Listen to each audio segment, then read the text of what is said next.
warahmatullahi wabarakatuh. Selamat pagi anak-anak. Alhamdulillah kalian pada semangat pada hari ini. Semoga pembelajaran hari ini dapat belajar dengan lancar ya.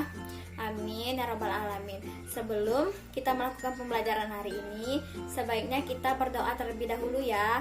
Berdoa dimulai. Berdoa selesai.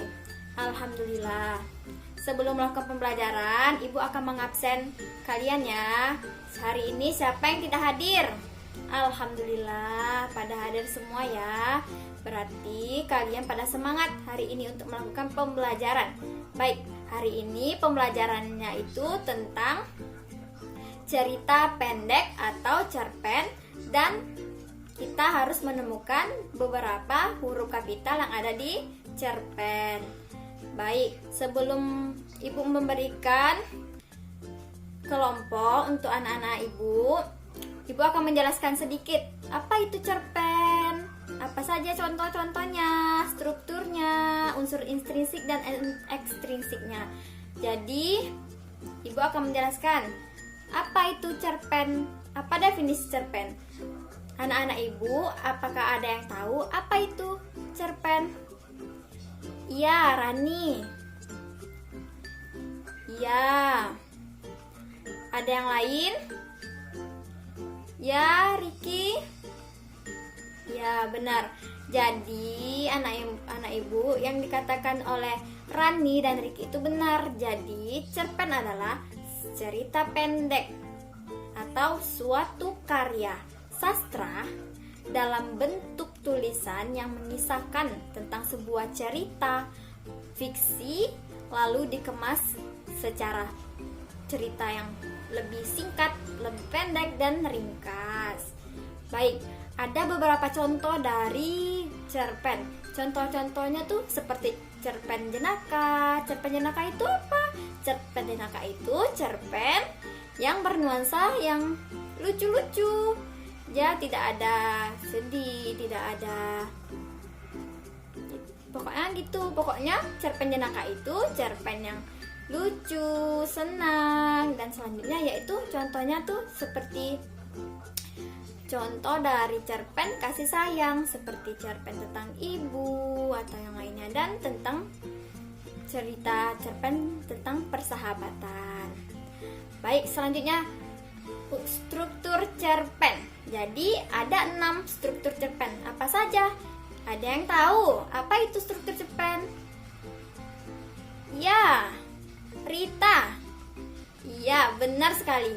Jadi unsur cerpen itu ada abstrak, orientasi, komplikasi, evaluasi, resolusi, dan koda. Jadi yang dimaksud dengan abstrak itu adalah gambaran awal dari sebuah cerita yang akan dikisahkan. Yang kedua, orientasi. Orientasi itu latar cerita atau pengenalan suatu cerita. Ada seperti contohnya waktu dalam cerita itu seperti apa, suasananya, tempat atau lokasi yang digunakan dalam penggambaran cerita cerpen. Yang ketiga yaitu komplikasi. Komplikasi yaitu tentang struktur yang berkaitan dengan paparan awal suatu masalah yang dihadapi oleh tokoh. Yang selanjutnya evaluasi. Apa itu evaluasi? Evaluasi itu evaluasi yang terjadi konflik masalahnya itu semakin memuncak, klimaks gitu. Seperti adegannya tuh lagi seru-serunya. Nah, gitu. Itu yang namanya evaluasi.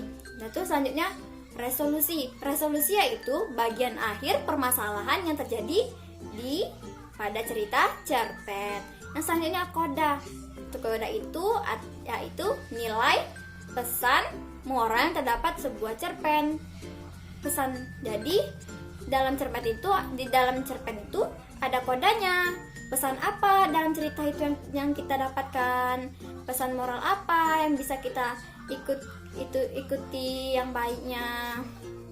Jadi itu anak-anak Ibu struktur dari cerpen. Yang selanjutnya, cerpen terdiri dari 2 unsur. Apa saja unsurnya? Ada yang tahu? Ya, Sasa? Ya, benar sekali apa yang kata Sasa. Jadi ada dua unsur, yaitu ada unsur intrinsik dan unsur ekstrinsik. Jadi unsur intrinsik itu ada 7. Yang pertama ada tema, ada alur, ada settingan atau latar, ada tokoh, ada watak, ada sudut pandang, dan ada amanat. Jadi yang pertama Ibu akan jelaskan, apa itu tema? Tema itu tema yang ingin disampaikan seorang penulis pada kisah ceritanya. Yang kedua yaitu alur. Alurnya mau jalan ceritanya seperti apa? Seperti misalnya dia mau alur maju mundur, cerita awal dan cerita akhir. Ada juga yang cerita mundur ke maju, cerita yang lama dimajuin dan yang di depannya dimundurin gitu. Yang ketiga, setting atau latar tempat. Latarnya itu seperti latar tempat, latar waktu, dan suasana. Latar tempat yang dibuat tuh di mana? Misalnya ceritanya tentang di sekolah. Nah, terus waktunya misalnya pagi, siang, malam maupun sore. Dan suasananya seperti apa? Apakah sedih ataupun gembira, ataupun bahagia, ataupun senang? Kita nggak tahu karena kita harus membaca cerpennya terlebih dahulu. Terus selanjutnya tokoh itu apa? Tokoh itu pemeran yang diceritakan dalam sebuah cerita cerpen. Nah, selanjutnya watak itu apa? Karakter yang ada di dalam sebuah cerpen itu, sifatnya, perannya.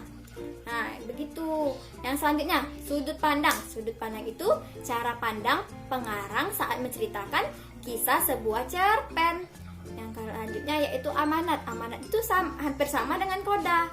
Namun ya hampir sama karena dia pengertiannya lumayan sama tentang pesan apa yang terdapat di dalam cerita itu. Penulis itu memberikan pesan yang ada di dalam cerita cerpen itu. Selanjutnya, unsur ekstrinsik. Unsur ekstrinsik yang pertama yaitu terdapatnya latar belakang dari pengarang. Yang kedua, terdapatnya latar belakang dari masyarakat. Yang ketiga, terdapatnya biografi yang memaparkan biodata riwayat hidup dan pengalaman dari seorang penulis tersebut. Yang selanjutnya terdapat tulisan sastra yang memengaruhi gaya bahasa yang digunakan oleh seorang penulis tersebut. Yang selanjutnya terdapat kondisi psikologis berupa keadaan senang, sedih maupun gembira. Baik, Ibu, setelah Ibu memaparkan sedikit tentang cerpen, Ibu akan memberikan kalian tugas kelompok. Di sini karena jumlah kalian ada 15 orang, Ibu akan membagikan 3 kelompok untuk anak-anak Ibu. Ibu akan memberikan ada 3 buku cerpen. Nih, 3 buku cerpen ini Ibu akan memberikannya satu-satu. Jadi tugas kalian yaitu membaca cerita cerpen ini. Setelah itu kalian tandai 10 contoh kalimat huruf-huruf kapital yang ada di dalam cerpen ini. Ibu tunggu, Ibu kasih waktu ya.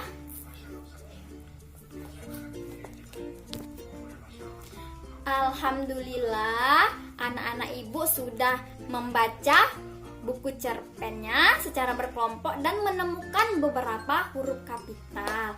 Jadi anak-anak Ibu apakah sudah paham dengan pembelajaran pada pagi hari ini? Ya, alhamdulillah kalian pada paham ya. Jadi Ibu akan memberikan kalian tugas untuk di rumah. Ibu minta tugas kalian yaitu kalian cari cerpen tentang genrenya, tentang persahabatan, boleh jenaka maupun kasih sayang. Kalian harus membaca cerpen tersebut dan kalian harus cari huruf-huruf kapital yang terdapat di dalam cerpen tersebut. Huruf kapitalnya kalian cari kalimat yang ada huruf kapitalnya, cari 10 kalimat yang terdapat huruf kapital. Baik, itu saja pembelajaran hari ini. Bila ibu ada kata-kata yang salah, mohon dimaafkan ya. Wabila taufik wal hidayah. Wassalamualaikum warahmatullahi wabarakatuh.